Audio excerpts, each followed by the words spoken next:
برحمته تتم الصالحات ربنا آتنا من لدنك رحمة وهيئ لنا من أمرنا رشدا اللهم آت نفسي تقواها وزكيها وأنت خير من زكاها أنت وليها ومولاها. Alhamdulillah, syukur pada Allah Azza wa Jalla kerana dengan rahmat dan juga limpah kurnia yang Allah Ta'ala berikan dapat kita sekali lagi bersama-sama pada malam ni.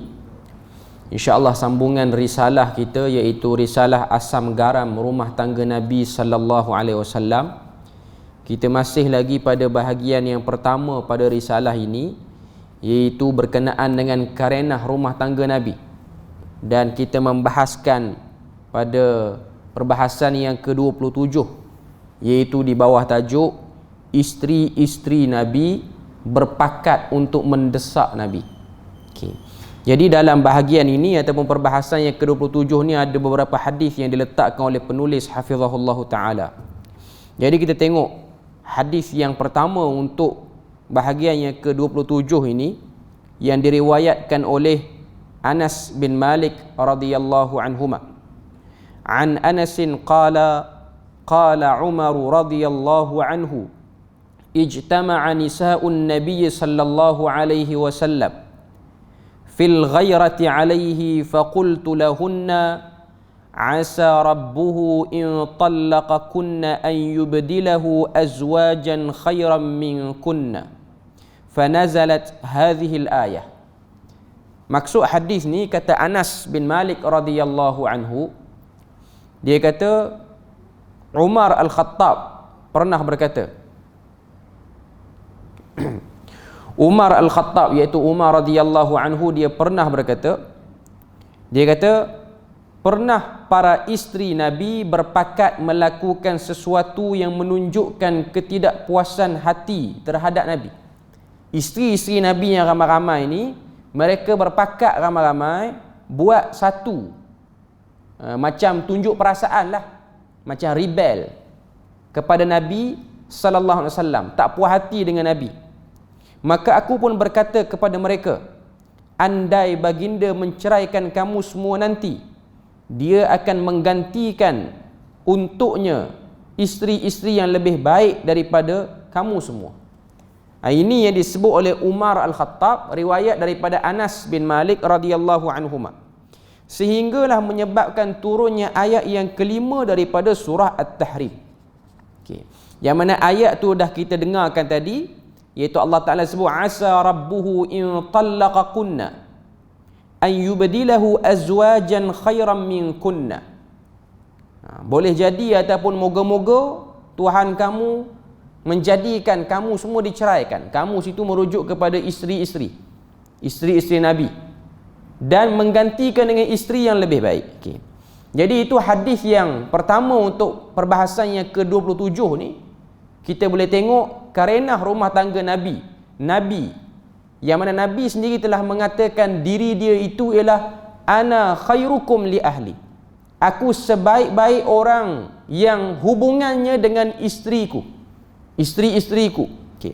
Walaupun Nabi itu seorang yang baik, bukanlah bermakna dalam pengurusan itu Nabi tidak dikritik langsung, ataupun Nabi tidak pernah datangi perasaan tak puas hati oleh isteri-isteri. Okay. Jadi kita tengok dalam hadis ni, Nabi seorang yang sangat adil, Nabi satu orang manusia yang paling baik. Ada keadaan dalam rumah tangga Nabi ni, isteri-isteri dia tak puas hati, bukan seorang, sehingga dalam hadis ini disebut ijtama'a nisa'un nabi, berhimpun, berkumpul, maknanya hampir semua. Ini hadis yang diriwayatkan oleh Al-Imamu Al-Bukhari. Okay. Kemudian hadis yang kedua, Anas menceritakan bahawa Umar berkata, aku telah menepati kehendak Tuhanku dalam 3 perkara. Atau katanya, Tuhanku bersetuju denganku dalam 3 perkara. Ini Umar sebut kepada Anas. Umar nak beritahu, dalam fasa ataupun keadaan aku lepas masuk Islam ni, sebab Umar ni satu orang sahabat Nabi yang firasat dia tu kuat dan tepat. Jadi ada beberapa keadaan peristiwa ni peristiwa-peristiwa itu Allah Ta'ala menyebelahi pandangan Umar Al-Khattab. Okay. Jadi dia kata kepada Anas bin Malik, dia kata, aku telah menepati kehendak Tuhanku dalam 3 perkara. Ataupun sebahagian riwayat disebut, Tuhanku bersetuju denganku dalam 3 perkara. Okay. Yang pertama, kata Umar Al-Khattab, aku pernah berkata, wahai Rasulullah, kalaulah Tuan boleh jadikan makam Ibrahim itu sebagai tempat salat. Kalaulah Tuan boleh jadikan makam Ibrahim itu tempat salat. Makam Ibrahim yang duduk dekat dengan Kaabah hari ni, yang diletakkan satu kubah kecil, kalau kita perasan orang-orang yang pernah pergi buat umrah ataupun pergi buat haji, dekat kawasan Sahnul Mataf, tempat kita tawaf itu, dia ada satu tempat nama dia makam Ibrahim. Kalau kita jenguk dalam kubah tu, kita akan nampak satu batu yang ada kesan macam tapak kaki dalam tu. Okay. Itu ialah batu tapak kaki Nabi Ibrahim ketika mana buat Kaabah itu, membina Kaabah itu. Okay. Jadi Umar dia pernah beri cadangan, wahai Rasulullah, andai kata kawasan makam ini dijadikan tempat salat, sebab sebelum tu kawasan makam ni tak dijadikan tempat salat, maknanya sampai situ saf tidak ada. Saf tidak ada. Okay. Walhal Nabi Ibrahim dia pernah berdoa pada Allah Ta'ala, wattakhidhu min maqami Ibrahim musalla, ya Allah, engkau jadikan batu asas yang aku tanda sebagai bukti aku bina Kaabah ini dijadikan sebagai tempat salat. Dan akhirnya Nabi bersetuju dan Allah Ta'ala pun turunkan ayat berkenaan dengan bolehnya dan perlunya mengambil batu yang dijadikan sebagai tempat letak, ataupun maknanya dia nak siapkan Kaabah tu, dia panjat satu batu tu. Batu tu macam tangga untuk Nabi Ibrahim siapkan binaan Kaabah itu. Okay. Jadi pada cadangan Umar itu Allah Ta'ala bersetuju. Itu yang pertama. Okay. Berikutnya yang kedua, aku juga pernah berkata, wahai Rasulullah, orang yang datang berjumpa denganmu ada orang baik-baik dan orang jahat. Kalau Tuan boleh arahkan para ummul mukminin supaya berhijab. Okay. Kemudian turun ayat hijab dalam surah An-Nur. Okay. Sebab kita kena tahu, fasa awal orang Islam ni, mereka tidak berhijab, perempuan. Maknanya tak pakai tudung lagi lah. Okay. Lepas pada turun ayat daripada surah An-Nur itu, arahan untuk melabuhkan jalabibihinna, melabuhkan jilbab-jilbab mereka. Maknanya zaman tu orang perempuan dia pakai tutup kepala tu, tapi dia tak sempurna. Nampak rambut sikit. Kadang-kadang kain yang digunakan tu dia tak menutup keseluruhan dada, bahagian dada. Okay. Sehingga turun ayat yang detailkan perempuan kena pakai macam itu, tutup. Maknanya tak boleh tunjuk langsung bila mana dia berada di luar, kecuali bersama dengan mahram dia ataupun suami dia. Okay. Dan orang kata apa, Umar ni dia pernah beri cadangan kepada Nabi, kalaulah ummul mukminin, semua isteri-isteri kamu ni pakai hijab, itu lebih baik. Sehingga turun ayat yang bersetuju kepada pandangan ataupun cadangan Umar tu. Okay. Berikutnya yang ketiga, suatu ketika aku dapat berita bahawa Nabi SAW marah dengan sebahagian isteri baginda. Lalu aku pun pergi berjumpa dengan mereka. Aku katakan, lebih baik kamu semua hentikan. Jika tidak, Allah pasti gantikan untuk Rasulnya isteri yang lebih baik daripada kamu semua. Yang ketiga ni ialah berkaitan dengan hadis pertama tadi, iaitu hadis yang diriwayatkan oleh Imam Bukhari, ketika mana Umar dia tengok isteri-isteri Nabi ni protes pada Nabi. Dia macam merajuk, lepas tu tekan Nabi untuk dapatkan satu keputusan yang diorang nak.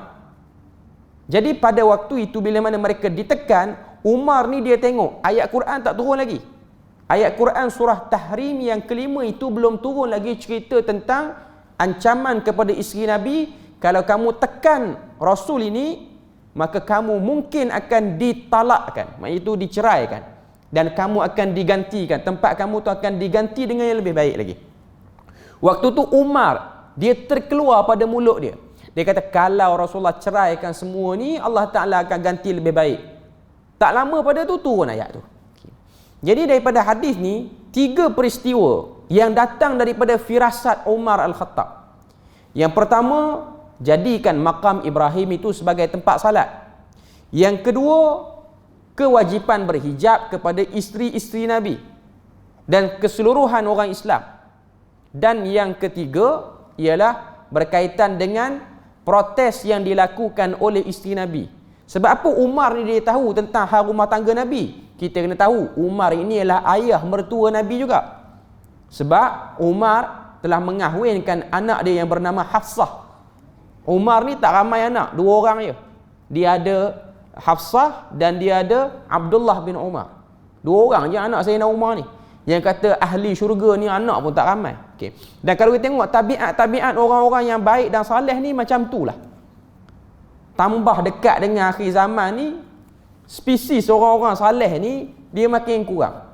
Kita tengok kematian para ulama saban tahun, setahun sampai 5-6 orang ulama yang meninggal. Sebelum Covid ke, lepas kena Covid ni pun.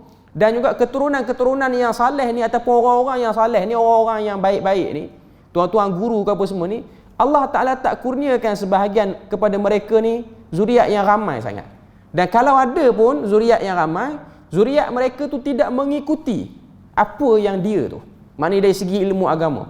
Itu yang saya tengoklah kebanyakan. Sebab ada sebahagian kawan-kawan kita, asatizah-asatizah yang alim, yang bertakwa, yang saleh, yang kita rasa dia tu orang yang beramal. Kadang-kadang tak ada anak, kahwin dah lama tak ada anak. Itu sebahagian daripada tanda-tanda akhir zaman yang Allah Ta'ala berikan. Kita kena ingat tanda akhir zaman ni bukan buat bangunan tinggi-tinggi je. Tanda akhir zaman ni juga ialah dijadikan kurang orang-orang yang minat pada kebaikan. Orang-orang yang nak hora-hore ni ramailah. Okay. Jadi Umar Al-Khattab dia cuma ada 2 orang. Dia ada Hafsah dan dia ada Abdullah bin Umar. Hafsah ini telah dikahwinkan kepada Nabi sallallahu alaihi wasallam. Hafsah ini ialah anak sulung. Sebab tu Umar ni orang panggil dia juga dengan nama Abu Hafs. Gelaran dia ayah kepada Hafsah. Sebab tu riwayat yang mengatakan Umar pernah tanam anak perempuan hidup-hidup, riwayat itu palsu. Sebab dia cuma ada seorang anak perempuan, dia tanam yang mana satu? Jadi riwayat tu tak betul. Sebenarnya riwayat tu bukan dia yang tanam. Dia pernah tengok zaman jahiliah, dia kata orang tanam anak perempuan hidup-hidup. Dan itu menjadi amalan masyarakat Arab jahiliyah sehingga Quran sebut. Quran kata wa idza busyira ahaduhum bil untha. Bila mana mereka diberikan berita gembira lahirnya anak perempuan, isteri-isteri mereka melahirkan anak perempuan. Dhalla wajhuhu muswaddan. Wajah yang tak sabar menunggu kelahiran anak tu tiba-tiba berubah lepas tahu anak tu perempuan.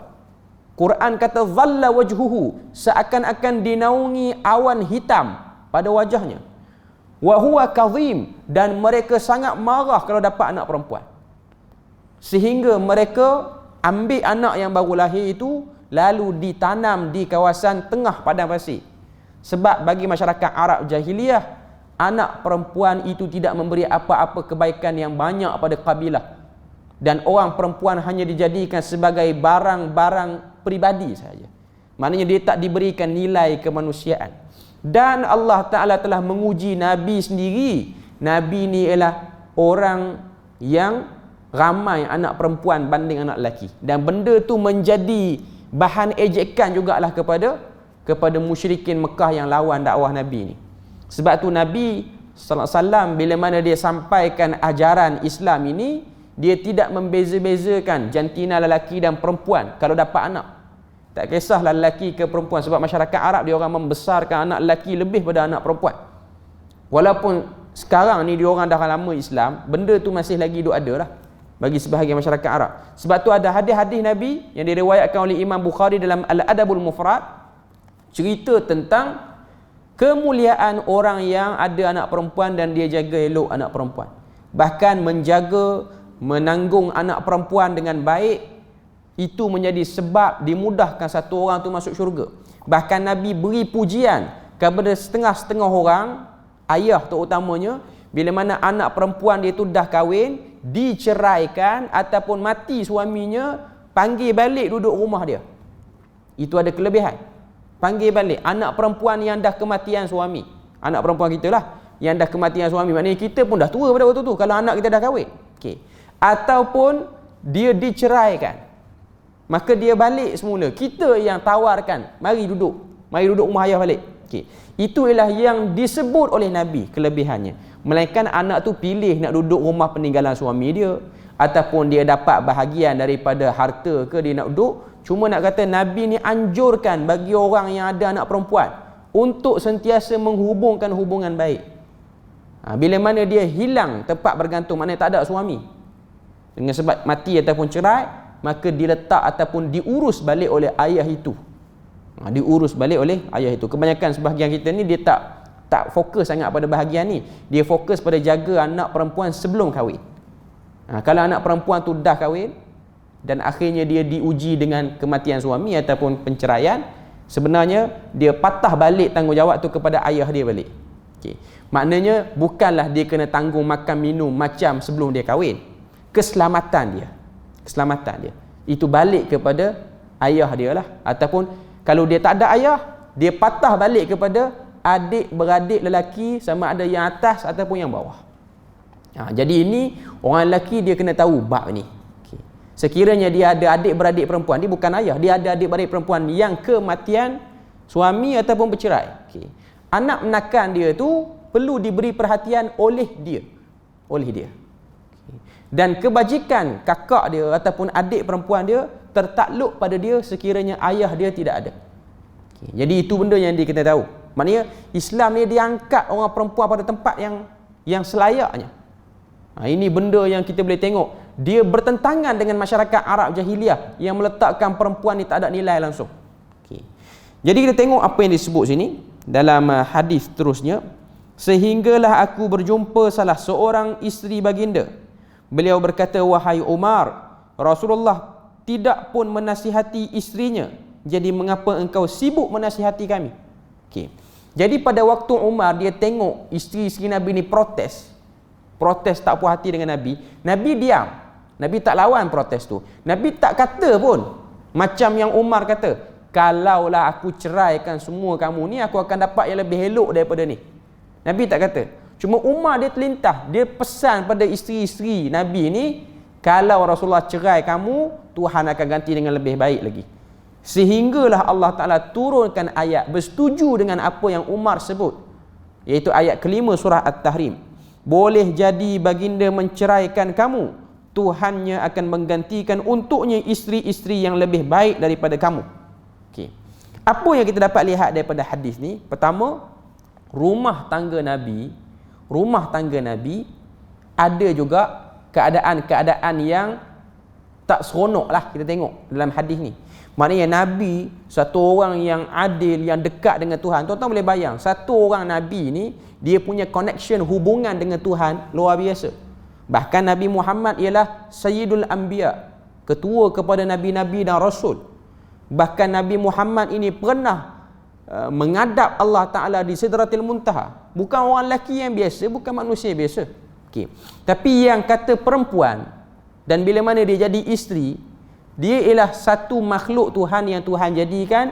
Kadang-kadang dia ada sikap, dia rebel sikit. Maknanya dia ni orang kata apa, ada benda tak puas hati, dia macam nak merajuk sikit. Merajuk tu atas alasan yang benar ataupun saja-saja datang pada emosi dia. Okay.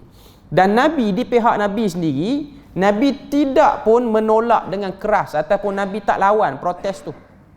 Sehinggalah Allah datangkan Umar. Okay. Cuma isteri Nabi ni dia tak suka dengan perbuatan Umar ni. Dia tak suka dengan perbuatan Umar. Bila mana Umar kata, kalau baginda cerai kamu semua, Allah Ta'ala akan ganti. Sehinggalah isteri-isteri Nabi tu dengar daripada Nabi, ayat Quran turun mengiyakan kata-kata Umar itu. Jadi hadis ni yang pertama, larangan kepada isteri-isteri Nabi untuk tidak over sangat merajuk dengan Nabi itu. Bukan larangan merajuk secara terus. Sebab itu ialah sifat orang perempuan, tak dapat dinafikan. Bila mana dia ada benda yang dia rasa tak kena, walaupun kita rasa okey, tak ada apa-apa, maka dia tiba-tiba yang meragam. Itu benda biasa. Sebab isteri-isteri Nabi ni lagi hebat daripada perempuan-perempuan yang ada zaman sekarang. Sebab mereka semua ni ahli syurga. Dan mereka semua yang berpangkat ahli syurga ni pun, ada waktu dia nak meragam, dia meragam. Sebab apa? Dia perempuan. Itu saja poin dia. Dia seorang perempuan. Sebab Nabi pernah sebut dalam hadis, ma ra'aitu, tidak aku lihat manusia yang separuh akalnya melainkan perempuan. Maksud hadis Nabi separuh akal apa dia? Maknanya dia tidak boleh bertindak dengan waras bila mana dia menghadapi masalah. Bukan dengan waras maksudnya dia gila, bukan.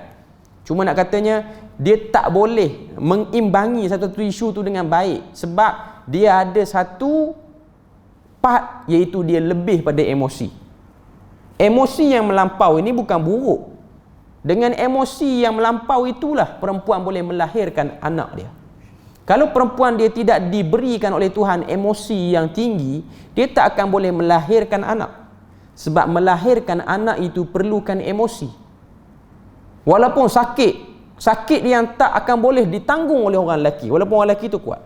Sebab sakit beranak ni tak sama dengan sakit-sakit yang lain. Sakit beranak bukan sama macam sakit darah tinggi. Sakit beranak bukan sama dengan sakit jantung. Okay. Walaupun sakit, perempuan tidak serik untuk mengandung kali yang kedua, ketiga, keempat, sehinggalah Allah Ta'ala berikan nikmat-nikmat yang seterusnya. Okay. Bahkan Allah Ta'ala, bahkan Nabi berikan pangkat syahid bagi orang perempuan yang beranak dan dia meninggal kerana dia beranak itu. Jadi itu perlukan emosi. Untuk dia susukan anak, dia perlukan emosi. Kalau dia tak ada emosi, dia tak boleh buat semua benda tu. Okay. Cuma ada beberapa urusan yang lain tak boleh diberikan kepada dia. Sebab dia ialah makhluk Tuhan yang bersifat dipimpin, bukan dia yang memimpin. Sebab tu Quran sebut ar-rijalu qawwamuna 'alan nisa.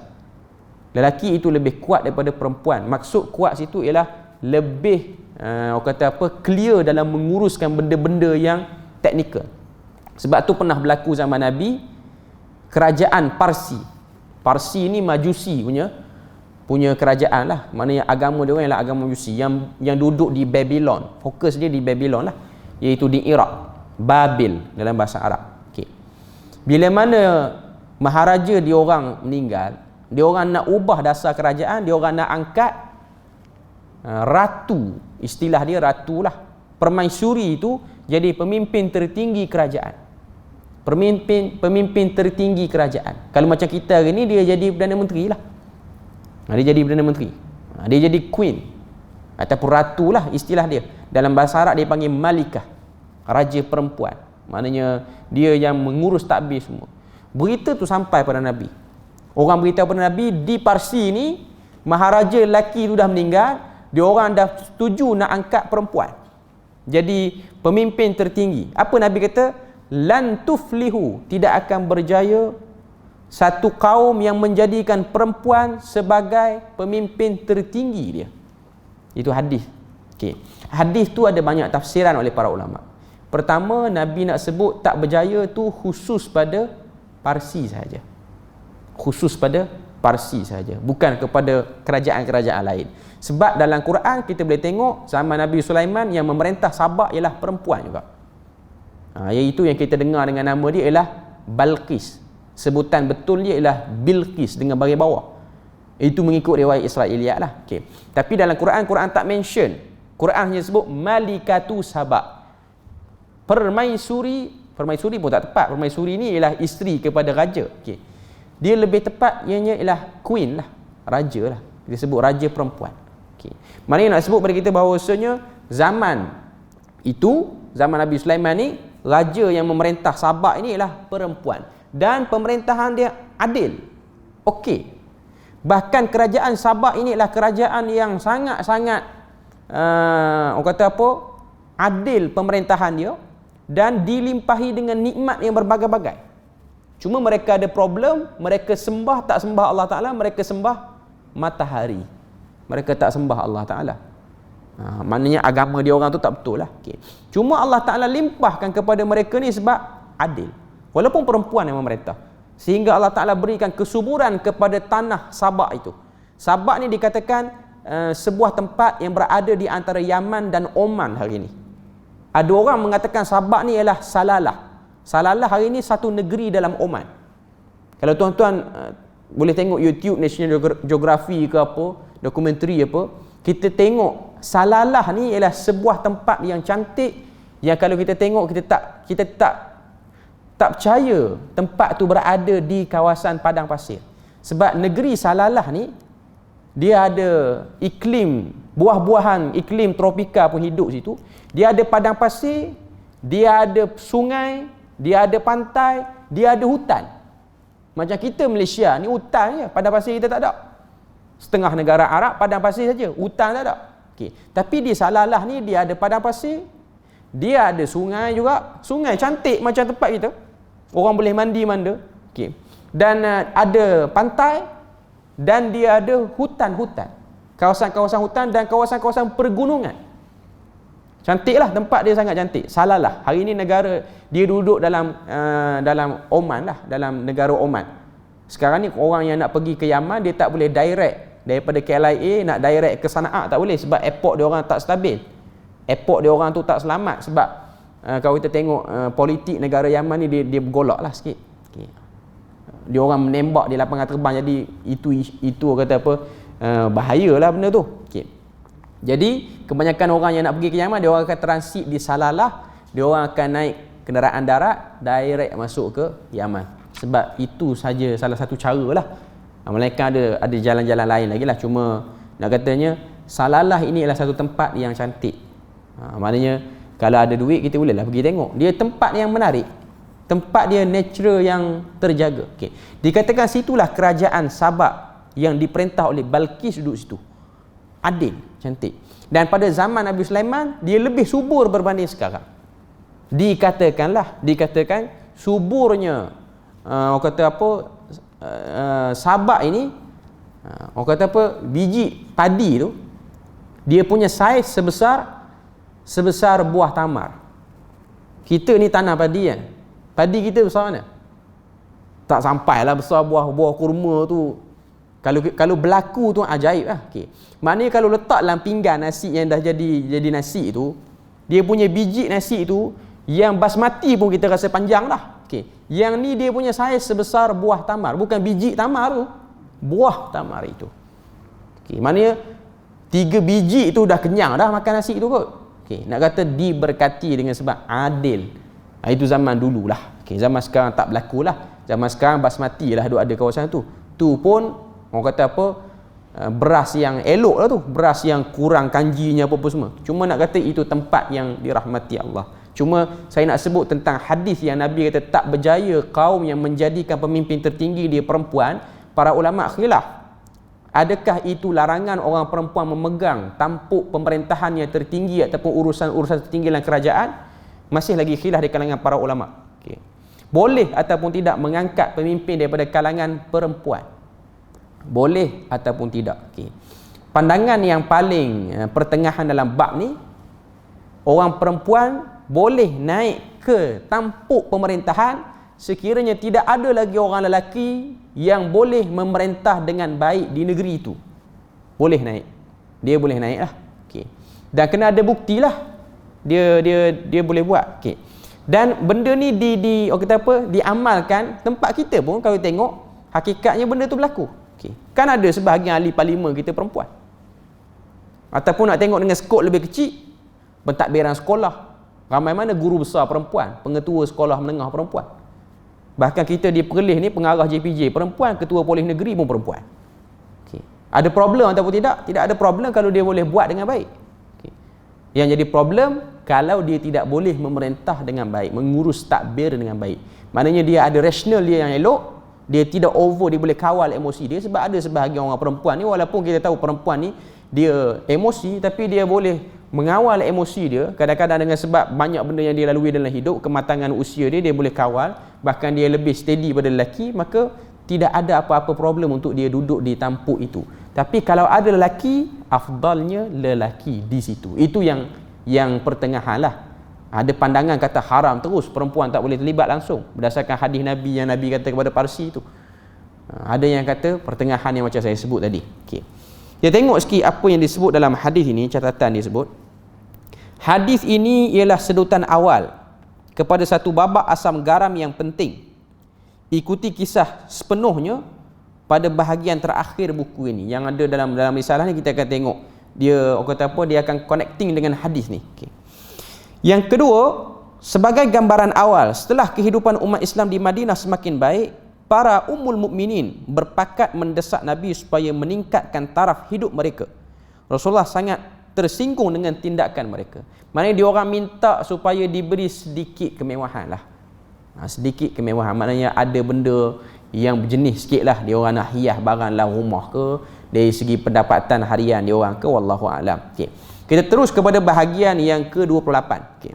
Bahagian yang ke-28 di bawah tajuk Aisyah enggan mematuhi hasrat Nabi. Okay. Kita tengok hadis ni. Hadis ni diriwayatkan oleh Al-Imam Al-Bukhari juga dalam kitab di Sahih Bukhari. Okay. Abu Burdah an Abi Musa qala مرض النبي صلى الله عليه وسلم فاشتد مرضه فقال مروا أبا بكر فليصلي بالناس قالت عائشة إنه رجل رقيق إذا قام مقامك لم يستطع أن يصلي بالناس قال مروا أبا بكر فليصلي بالناس فعادت فقال مري أبا بكر فليصلي بالناس فإن كنا صواحب يوسف فأتاه الرسول فصلى بالناس في حياة النبي صلى الله عليه وسلم. Maksud hadis ni, Abu Burdah menceritakan daripada Abu Musa Al-Ash'ari radhiyallahu anhu bahawa ketika sakit Nabi semakin tenat, sakit yang menyebabkan Nabi ni wafat, Nabi pun telah memberi arahan. Apa arahan tu? Suruhlah Abu Bakar mengimami salat bersama orang ramai. Nabi tak larat nak jadi imam.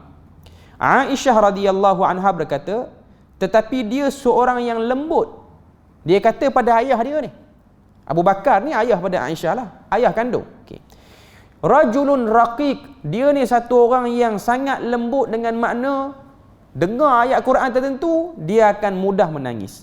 Jika dia menggantikan tempat kamu sebagai imam, pasti dia tak akan mampu untuk menjadi imam, sebab dia satu orang yang sangat mudah menangis. Maknanya kalau dia baca Fatihah tu pun tak kena gaya, menangislah dia. Okay. Menangis dia menyebabkan solat pun jadi panjanglah sikit. Okay. Nasib baik jemaah tu sahabat Nabi. Kalau jemaah tu kita dah kena pelangkung dah Abu Bakar tu, semayang lama sangat. Okay. Cuma nak katanya ialah dia satu orang yang sangat lembut jiwa dia. Dia tak boleh jadi imam. Maknanya bacaan dia tu akan terganggu dengan sedu, sedan, nangis tu. Okay.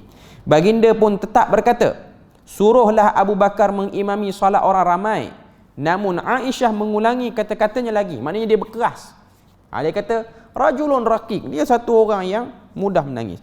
Lalu baginda pun bersabda, suruh Abu Bakar mengimami salat bersama orang ramai. Nabi tetap nak suruh Abu Bakar. Sungguh kamu semua para ummul mukminin tidak ubah seperti perempuan-perempuan Yusuf. Nabi pada waktu ni dia sakit yang Nabi tak boleh bangun, sehingga Nabi nak suruh Abu Bakar jadi imam. Okay. Tapi yang kata perempuan ni, Aisyah ni dia ada sikap, dia nak yang tu lah. Sebab tu Ali bin Abi Talib ni, dia pernah kata pada Nabi, ya Rasulullah, kalau kamu nak lepaskan Aisyah ni pun elok juga, sebab dia ni macam degil sikit. Okay. Macam kasar sikit lah bahasa tu kan. Okay. Sebab tu bila mana berlaku pertembungan antara Muawiyah dengan Ali, dan juga bila mana Ali ni naik jadi khalifah menggantikan Uthman, Aisyah ni dia ada pengaruh sehingga ramai orang ikut dia, dan dia nak pergi jumpa Ali sebab Ali duduk di Kufah. Okay. Dan lepas daripada tu Aisyah ni dia macam slow sikit dengan Ali. Dia macam nampak je Ali dia tak berapa nak layan. Maknanya kalau Ali menjadi tetamu di rumah Nabi, dia tak layan macam orang lain sebab dia terasa dengan kata-kata Ali. Ali kata kalau kamu nak ganti dia dengan orang lain pun elok. Okay. Walaupun nada tu bergurau je, tapi yang kata perempuan tu dia terasa. Nabi tak akan ganti Aisyah sebab ada riwayat menunjukkan Aisyah ni ialah perempuan yang diwahyukan oleh Allah Ta'ala untuk Nabi kahwin. Sebab sebelum Nabi kahwin dengan Aisyah ni, beberapa kali Nabi mimpi Jibril datang tunjukkan muka tu muka Aisyah radhiyallahu anha. Okay. Dan waktu Nabi sakit ni, dia duduk berkerah lagi. Dia kata tak boleh Abu Bakar naik jadi imam, cari orang lain lah. Sebelum ni pun Nabi suruh orang lain juga ganti jadi imam. Antaranya lah Ubay bin Ka'ab. Bacaan Quran dia pun elok. Kan waktu Nabi pergi perang, tak ada orang nak jadi imam di Madinah, Nabi akan sab kepada Ubay bin Ka'ab, salah seorang sahabat Nabi yang orang kata apa, yang merdu suaranya, Dan Nabi kata kalau kamu nak dengar suara Jibril, macam mana Jibril bagi wahyu pada aku, dengar Ubay bin Ka'ab. Exactly sama. Dan ramai lagi lah sahabat-sahabat Nabi yang suara elok ni. Antaranya lah Abu Musa Asy'ari, sehingga Nabi kata syawwiqna, jadikanlah kami ni kata apa, rindu kepada Tuhan, ataupun kata apa, dendangkan hati kami ni sedap dengar ayat-ayat Quran itu. Abu Musa Al-Asy'ari. Okay. Selepas itu Rasulullah menemui Abu Bakar. Beliaulah yang memimpin salat bersama orang ramai pada hayat Nabi. Dalam riwayat yang lain, Aisyah berkata, Abu Bakar seorang yang lembut. Jika dia membaca Al-Quran, dia mesti tidak tahan menangis. Okay. Saya nak kata sini apa dia? Pertama, Abu Bakar tu ayah dia, ayah kandung dia. Okay. Aisyah radhiyallahu anha, dia tidaklah memenangkan ayah dia dalam bab ni. Sebab dia tahu dia ada fik. Sebab tu Aisyah ni 2/3 fik ni balik kepada Aisyah. Dalam hukum hakam ni, fik ni 2/3 yang ada dalam agama kita ni sumber dia dah daripada Aisyah radhiyallahu anha. Aisyah ni dia tahu orang yang nak jadi imam ialah orang yang bacaan Quran dia elok, hafalan Quran paling banyak, dan dia orang yang bersuara lantang dan tidak ada gangguan apa-apa waktu dia jadi imam tu. Macam Ubay bin Ka'ab, dia menepati syarat itu. Okay. Dan ayah dia ni baca Quran sikit menangis, baca Quran sikit menangis. Kalau dia jadi imam susah orang. Hari pertama mungkin okey. Kalau sebulan duk buat perangai macam tu, maka ada jemaah yang meluat. Okey, tuan-tuan kena tahu, sahabat Nabi ni ada yang komplain sahabat-sahabat lain jadi imam. Antaranya ialah kalau saya tak silap, Huzaifah bin Yaman. Dia pernah jadi imam, dia baca panjang salat Isyak. Orang mengadu. Orang yang mengadu tu sahabat Nabi lah, yang jumpa Nabi, bukan orang kampung biasa, sahabat Nabi. Dia kata, kamu baca Quran panjang sangat. Huzaifah kata, aku tak dengar pada Nabi, melainkan Nabi kata orang yang dengar Quran lama sangat dia lenguh, melainkan dia orang munafik. Dia bagi pun padu juga, dia balas kat kawan tu. Okay. Nabi panggil Huzaifah. Kalau saya tak silap Huzaifah ataupun Muaz. Rasanya Muaz bin Jabal. Dua orang tu lah, boleh cek balik. Muaz bin Jabal mungkin. Okay. Bila mana dipanggil, Nabi pun tanya kepada sahabat ni, sama ada Muaz ataupun Huzaifah, boleh cek balik lah antara dua orang tu. Okay. Nabi kata, aina anta? Di mana kamu dengan sabbihisma rabbikal a'la? Dengan surah Al-A'la. Baca surah-surah yang biasa je. Nabi suruh kalau jadi imam salat fardu, tengok keadaan jemaah, tengok suasana masyarakat. Kalau kita jadi imam di masjid yang menjadi persinggahan orang-orang musafir, tak perlu baca panjang. Imam tu lah untuk salat fardu. Tapi kalau solat tarawih tak apalah, itu solat sunat. Itu ialah solat pilihan, orang nak ikut tak nak ikut. Solat fardu ni benda wajib. Kalau dia buat panjang, orang jadi terganggu. Terutamanya tempat-tempat yang menjadi stesen kepada pengangkutan awam. Okay. Ataupun masjid-masjid yang dekat dengan airport. Airport Malaysia ni saya tak pastilah. Okay. Dia kalau di negara Arab ni, surau-surau di airport ni dia ada imam rawatib dia juga. Okay, jadi surau-surau airport international yang sibuk ni, imam dia memang akan baca singkat lah. Sebab nak bagi laluan, takut orang terlepas flight ke apa-apa semua. Okay. Jadi itu ialah fik. Nak katanya Aisyah, walaupun Nabi pilih ayah dia. Okay. Aisyah ni tak ada lah dia diam ke ataupun dia kata, eloklah, biarlah dia jadi imam. Dia pun rapat. Dia pun ayah aku. Tak. Aisyah dia faham fik dia. Orang yang nak jadi imam ni kuat menangis sangat pun tak boleh, suara perlahan sangat pun tak boleh. Walaupun itu ayah dia, dia tak bersetuju. Setengah orang, kalau yang dilantik tu ayah dia, elok lah. Dah ayah aku, bagilah dia naik. Apa masalah dia? Anak beranak kita juga. Okay. Tak. Aisyah melihat dari segi fik dan melihat dari segi, orang kata apa yang patut dengan hukum hakam salat. Sebab dia satu orang perempuan yang faqihah.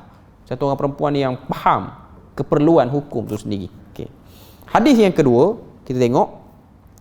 Ubaidullah menceritakan bahawa Aisyah berkata, sungguh aku telah membantah Rasulullah tentang hal ini. Dengan sebab Nabi itu berkerah nak angkat Abu Bakar, aku telah bantah. Tidak ada yang mendorongku untuk banyak membantah, melainkan kerana aku tidak rasa orang ramai suka terhadap siapa yang menggantikan tempat baginda. Okay. Ini riwayat daripada Bukhari juga dalam kitab Al-Maghazi. Okay.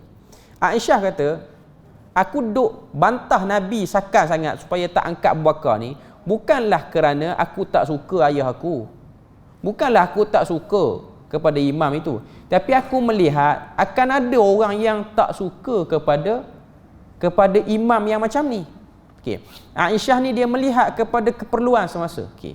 Jadi kita ni zaman sekarang ni, bila mana satu orang tu dia jadi imam, ini benda-benda yang dia kena pandai dan dia kena baca. Ini selalu benda yang saya selalu sebutlah. Okay. Macam kita di Perlis ni, kita bekerja pada hari Jumaat. Hari Jumaat ialah hari bekerja.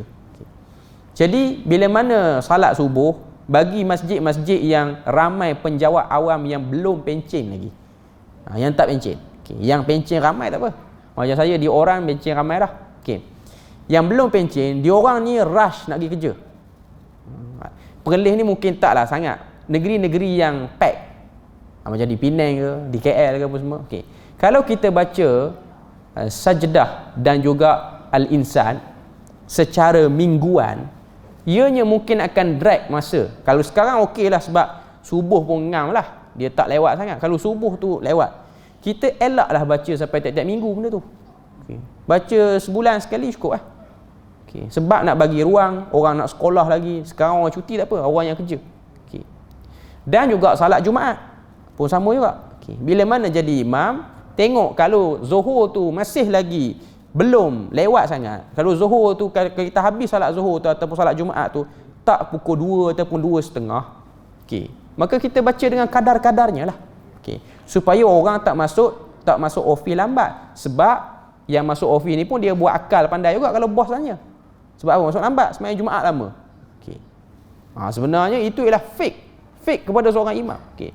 Sebab tu seorang imam itu bukanlah kebaikannya pada panjang bacaannya, tapi reti melihat jemaahnya. Itu sebenarnya. Itu keperluan yang sepatutnya.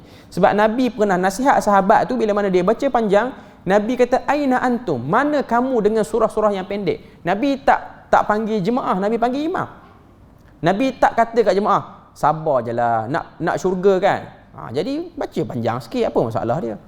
Nabi tak kata macam tu. Nabi panggil imam sebab manusia dia hidup, dia berurusan dengan kehidupan seharian dia. Sebab kita ni banyak amanah. Ada orang amanah dia kerja office hour. Jadi institusi agama, khususnya masjid, menjadi tempat untuk mengajar penjawat awam supaya tidak, orang kata apa, ambil mudah pada benda ni. Jadi untuk ajar kamu tepat masa, aku jadi imam, aku baca pendek sikit. Nak suruh kamu tu masuk office on time.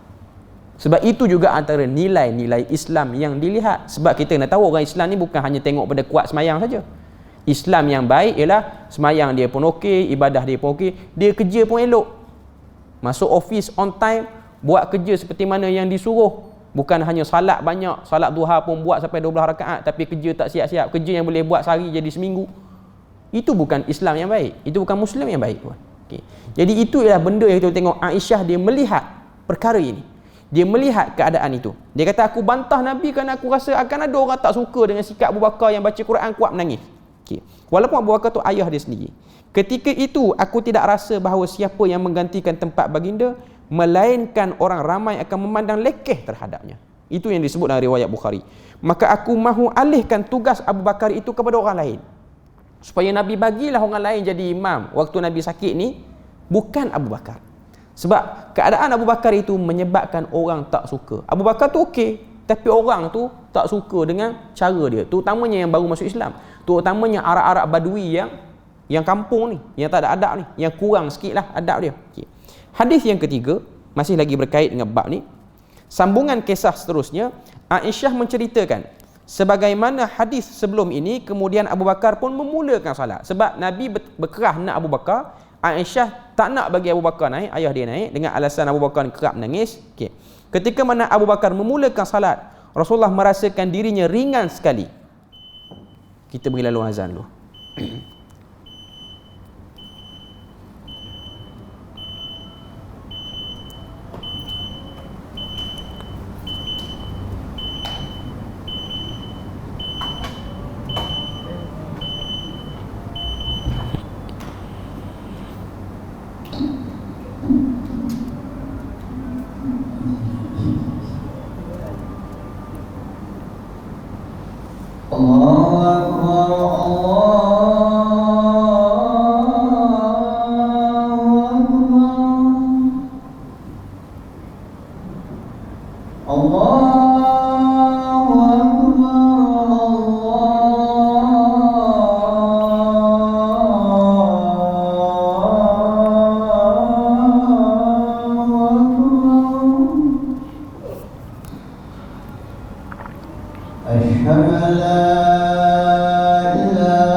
Kita sambung sikit lagi hadis tu berhabis dengan hadis ni. Ketika mana Abu Bakar menjadi imam sesuai seperti mana yang Nabi kehendaki, walaupun pada waktu tu Aisyah dia enggan dengan apa yang Nabi minta itu ataupun apa yang Nabi suruh. Waktu Abu Bakar mula jadi imam pada waktu itu, kemudian Nabi ni dia boleh berdiri, bangun, dan Nabi ni pergi ke jemaah yang duk salat tu dalam keadaan Nabi ni dipapah oleh dua orang sahabat. Dan kaki Nabi itu seakan-akan terseret ke tanah. Maknanya Nabi sangat-sangat tak larat lah. Tak kala Abu Bakar yang jadi imam tu dia perasan Nabi masuk, dengar seretan kaki tu, Abu Bakar pun nak berundur lah. Tengah jadi imam tu berundur, nak berundur. Lalu Nabi memberi isyarat supaya kekal di tempatnya.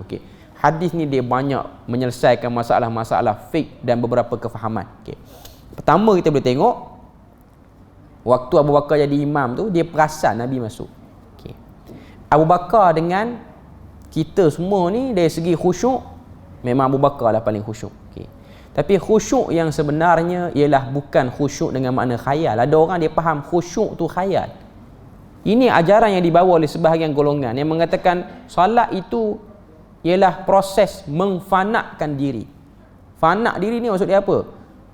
Tak sedar diri lah. Fanak tu maksud dia hancur binasa diri. Ini yang dibawa oleh sebahagian batiniyah dan lain-lain.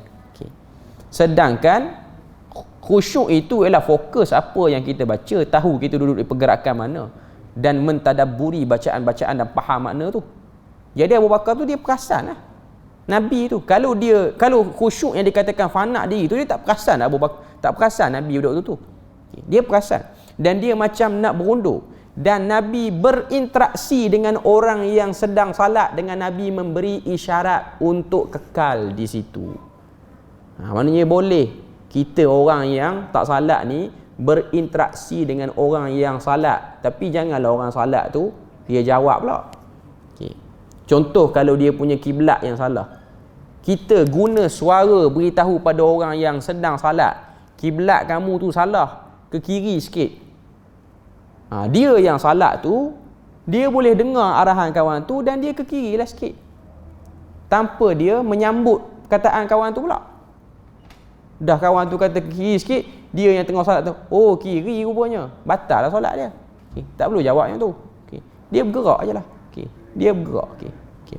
Maknanya boleh, benda tu boleh. Benda tu berlaku seperti biasa. Okay. Lalu Nabi pun salat duduk.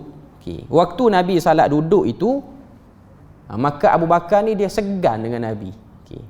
Dia segan dengan Nabi, dia tak bergerak sebagai imam sehingga Nabi tu bergerak. Maknanya dalam pergerakan salat tu, dia tunggu Nabi dulu nak bergerak. Maknanya dia macam nak jadikan Nabi tu imam juga. Okay. Jadi pada waktu tu Abu Bakar dia mengimamkan, dia jadikan diri dia makmum, Nabi jadi imam, dan orang-orang di belakang menjadikan Abu Bakar sebagai imam pada waktu itu. Orang-orang duk ikut Abu Bakar lah. Okay. Abu Bakar tu duk ikut Nabi. Okay. Ini sikit ada perbahasan sikit lah dari segi fiqh. Okay. Boleh ke macam ni? Imam tu dia tak nak jadi imam dah. Dia dah niat imam orang lain dah. Dia imam. Okay. Dia niat imam tu ialah pada Nabi. Okay. Yang tepat dalam bab ni ialah ia khusus pada Nabi sahaja, tidak berlaku pada orang lain. Pada Nabi saja. Maknanya kalau Nabi yang datang, Nabi datanglah. Kita ni memang Nabi tak datang lah, sebab Nabi pun dah wafat. Okay. Maka Nabi dibesarkan pada waktu itu. Itu ialah bab adab. Tapi itu khusus pada Nabi lah. Okay. Tapi kalau yang datang dalam masjid kita ni, tiba-tiba orang-orang yang kita segan ni, imam tu dia segan dengan orang tu, dia pun nak jadikan kawan tu sebagai imam, lalu pun dia duduk tunggu kawan tu duduk saf pertama, dia nak bergerak ke mana? Tak boleh, sebab itu tidak kepada kita, dia hanya kepada Abu Bakar dan hanya kepada Nabi, khusus pada Nabi. Imam tu macam biasalah, walaupun dia segan kawan tu, dialah imam pada waktu itu dan orang lain ikut dia. Setakat tu saja perbahasan kita pada malam ni. Moga Allah Ta'ala beri pada kita rahmat dan berkat. Subhanakallahumma wa bihamdik, asyhadu an la ilaha illa anta wa astaghfiruka wa atubu ilaik. Wassalamualaikum warahmatullahi wabarakatuh.